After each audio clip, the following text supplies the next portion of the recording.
Doctor और खेल का एक रिश्ता बनाया है डॉक्टर दीपक सिंह ने, जो भरतपुर में आरवीएम हॉस्पिटल में प्रोफेसर हैं, जाने माने चिकित्सक हैं डॉक्टर दीपक सिंह।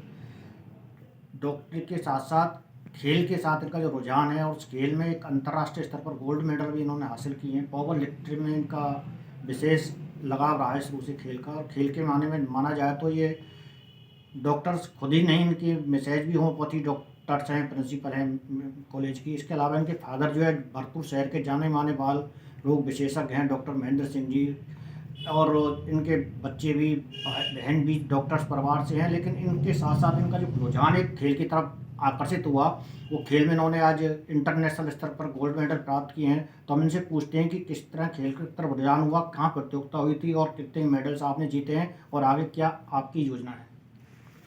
जी नमस्कार साहब, बहुत बहुत धन्यवाद। सबसे पहले तो मेडिकल कॉलेज में मेरा सिलेक्शन होने के बाद वहाँ पे मेडिकल कॉलेज में हमारे पहली बार कुछ गेम्स हुए थे, जिसमें एथलेटिक्स और शॉर्ट पुट, जेवलिन, डिस्कस, तो वो मैंने खेले थे स्वाभाविक तौर पे पहली बार। और पहली बार में मेरे को उसमें या तो गोल्ड या सिल्वर मेरे को मेडल मिले थे, तो उनसे इंस्पायर हुआ था। फिर वहाँ बैडमिंटन और टेबल टेनिस और लॉन टेनिस भी मेरे को खेलने को मिला। फिर लास्ट में लेकिन जिम वहाँ पे हमारे उपलब्ध था, और जिम में जब मैंने जाना शुरू किया तो बाकी सारी चीज़ें बंद हो गई। जिम के बाद फिर मैंने और कोई गेम फिर मेरे को उसके बाद अच्छा नहीं लगता, क्योंकि स्ट्रेंथ ट्रेनिंग, वेट ट्रेनिंग जब किसी को अच्छी लगती है तो उसके अलावा फिर बहुत मुश्किल है कोई और गेम अच्छा लगना। और उसमें भी जैसे अगर आप हैवी वेट उठाने लग जाते हो तो फिर आप लाइट वेट में तो नींद आती है आपको उठाने में। तो उसी प्रकार से सन 97 से मेरी इस पावर लिफ्टिंग की शुरुआत हुई थी। सन कॉलेज में जितना समय निकाल सका मैंने किया। 2002 में यहाँ पे भरतपुर में आने के बाद, उसके बाद मैंने 1-2 साल यहाँ पे राजन सिंह सोलंकी जी के जिम में मैंने ज्वाइन किया था, और वहाँ पे स्टेट लेवल तक की पावर लिफ्टिंग मैंने की थी। लेकिन उस समय कोई मेरे को ऐसा प्लेटफॉर्म नहीं मिला, कोई कंपटीशन नहीं हुआ, तो मैं उसको ज्वाइन नहीं कर पाया। सन 2019 में मेरे को वापस से एक मौका मिला, जिसमें मनीष बांजी धाऊ, उन्होंने मेरे को बोला कि आप यहाँ पे खेलना चाहते हो क्या।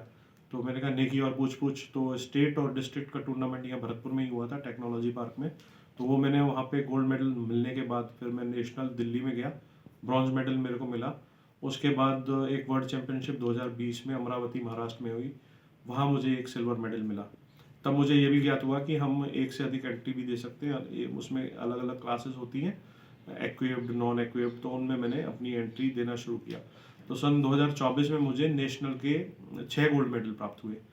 और इसी प्रकार से 2024 में मेरे को आर्म रेसलिंग में भी 2 मेडल, एक गोल्ड और एक सिल्वर मिले नेशनल में।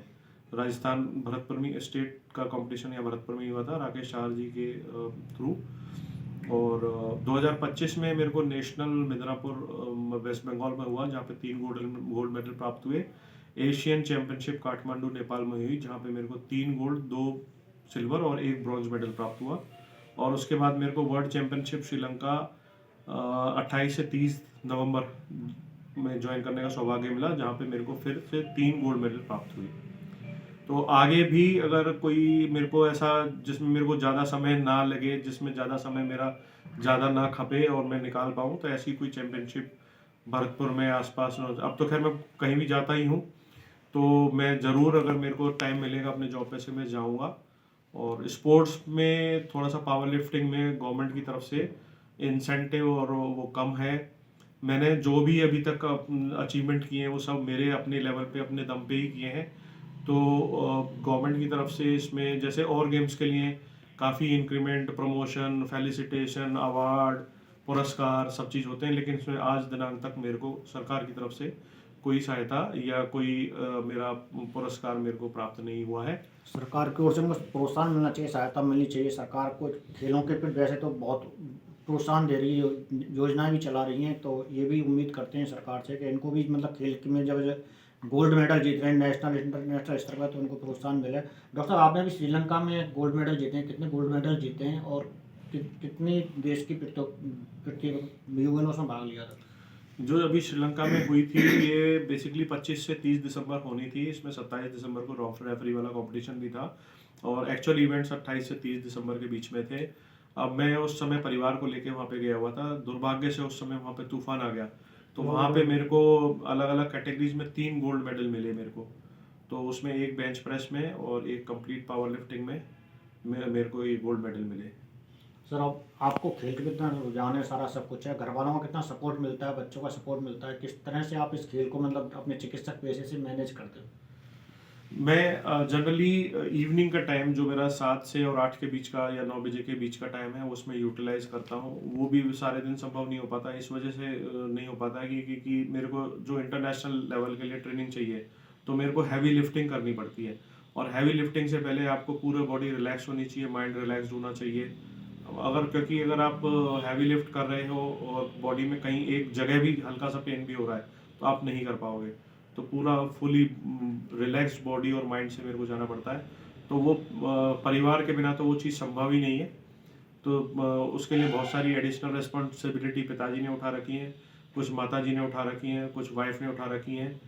तो उनके सहयोग से ही ये संभव है, अदरवाइज मैं इतना समय नहीं निकाल पाता। और डॉक्टर साहब ये आप मतलब जो है एज जो खेल खेल रहे हैं, मतलब वजन उठाने का काम है, सारा काम है, इसमें आपकी एज भी अब बताते हैं कि सर 50 के आसपास है, तो इसमें मतलब उम्र भी आड़े आती है या नई पीढ़ी को मतलब किस तरह से इसमें और इन गेमों में भी आगे आना चाहिए? इसमें उम्र आड़े नहीं आती है। मैं बल्कि देखता हूँ, मेरे को अब इसमें गेम में आने के बाद संपर्क में आए हैं और चैंपियनशिप में भी लोग मिले जो मेरे से भी काफ़ी बड़े थे, बुजुर्ग थे। तो मेन एज इन चीज़ों में क्या होता है, आपकी एज और वेट कैटेगरी के हिसाब से होता है। हालांकि ये जरूर है कि इसमें ओपन कैटेगरी होती है और मेरे पास कुछ मेडल ओपन कैटेगरी के भी है, यानी कि इर्रेस्पेक्टिव ऑफ एज, यानी कि ओपन। तो वो भी मेरे पास मेडल है और अब मैं उसी फील्ड में कोशिश कर रहा हूँ, क्योंकि मेरी एज और वेट कैटेगरी में तो मुझे अब जहाँ मैं जा रहा हूँ मुझे मिल ही जाता है। तो अब मेरा कोशिश ये है कि एक पॉइंट सिस्टम और था इनका। तो नेपाल में मेरे को 286 पॉइंट मिले थे और वर्ल्ड चैंपियनशिप में मेरे को 301 पॉइंट मिले हैं। तो मेरा इम्प्रूवमेंट हुआ है, अब मैं पॉइंट्स की तरफ फोकस कर रहा हूँ। ये पॉइंट्स ये दर्शाते हैं कि बॉडी वेट टू पावर कितना है। तो वो जो बेस्ट एथलीट का था, जो उस चैंपियनशिप का था, उसको 576 पॉइंट्स मिले थे।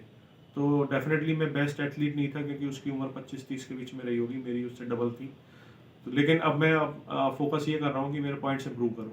अच्छा, आगे और इस खेल में आगे क्या आपकी योजना है, क्या मतलब करना चाहते हो इसमें? लास्ट मतलब एक उम्मीद होती है ना आदमी को, इतने खेल तक मुझे पहुंचना है, तो कौन सी मंजिल तक आप तय करना चाहते हो? जैसा कि मैं अपने मित्रों से मैंने शेयर किया था कि भाई वो मेरे को शुभकामनाएं दे रहे थे, मैंने कहा तो एक ही शुभकामना दे दो कि ये वाला गेम ओलंपिक में शामिल हो जाए और मैं वहाँ पे मेडल लेके आऊँ। लेकिन अभी तक ये ओलंपिक में है नहीं और ना मुझे ऐसा लगता है कि इसकी संभावना है, क्योंकि वेट लिफ्टिंग वहाँ पहले से ही है और ये मिलता जुलता गेम है, इस वजह से वहाँ पे वेट नहीं है।